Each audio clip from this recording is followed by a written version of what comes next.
शेजारी आहे। मित्रांनो, आपण पहिला भाग पाहिला व्लॉगचा नाशिक ते कोल्हापूर। आता पुढचा भाग 2 पहा। हे पाहू शकता तारांगण वगैरे कुठं आहे त्याचं पूर्ण व्लॉग पहा। आम्ही गेलो होतो श्री क्षेत्र सिद्धगिरी, कोल्हापूर जिल्ह्यात जवळच आहे, 13 किलोमीटर अंतर आहे। हे आरोआला होतं मोठ्या उंबरवर। हे असं प्रशस्त असं गेट आहे भव्य।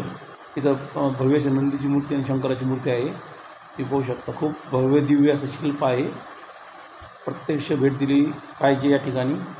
खूपच छान असं साकारलेलं आहे। इथं अर्नेश म्हणतात की एक ॲक्शन करून काहीतरी व्हिडिओ काढा असं म्हणत होता। आतमध्ये आलो आम्ही। इथं पहा म्युझियम आहे, इथं आतमध्ये सुंदर असं मूर्तीचं गाव बनवलेलं आहे। आतून आम्ही मीटिंगला थांबलो होतो, तारांगणचं तिकीट काढलं होतं। हे तारांगण मी चाललो आहे आता आम्ही। हे तारांगण पहा, व्ह्यू सुंदर असं व्ह्यू आहे। म्हणजे आतमध्ये गेलं तर असं वाटतं की आपण खरंच रात्र झाली आहे, वरती आकाशामध्ये चंद्रतारे आहेत। ही पृथ्वी त्याची माहिती आहे। खूप असा सुंदर व्लॉग झालेला आहे, पूर्ण व्लॉग पहा। हे पाहू शकता तुम्ही, चंद्र तारे दिसता इथं।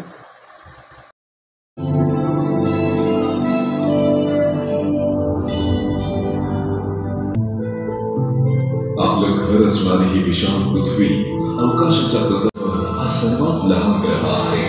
हा ग्रह अतिशय घनरूपी असून तिथलं वातावरण ग्रह आहे। बाहेरून खूप शांत दिसणारा हा ग्रह खरं तर दाट वातावरण दिसतात। या चारही वायुग्रहांपैकी असून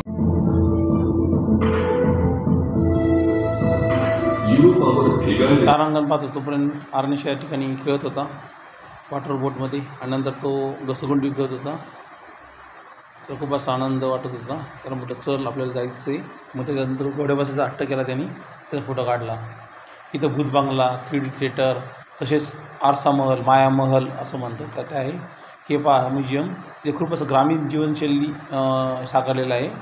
आणि या ठिकाणी खूप अशा मूर्त्या वगैरे आणि ग्रामीण त्यातून जीवनशैली साकारलेली आहे। आतमध्ये 150 रुपये तिकीट आहे, लांब 70 रुपये तिकीट आहे। त्याच्या बाहेरचे पहा छोटे छोटे असे घरं त्यांनी साकारलेले आहेत। सगळ्या प्रकारची छोटी घरं आहेत आणि एकदम ओरिजिनल घरासारखी वाटतात। तशी इथे शेजारीच गार्डन आहे, गार्डनमध्ये स्टॅच्यू मांडलेले आहेत विविध प्राण्यांचे। नंतर आम्ही आलो ज्योतिबाला। ज्योतिबा देवस्थान हे ज्योतिर्लिंग आहे इथे एक, आणि या ठिकाणी गुलालाची उधळण होत असते।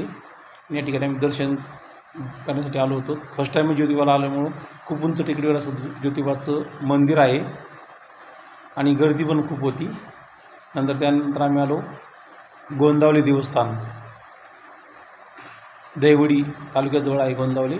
तिथं खूप असे प्रशस्त देवस्थान आहे आणि खूप असे भाविकांसाठी सोय पण आहे आणि फ्री ऑफ कॉस्ट आहे।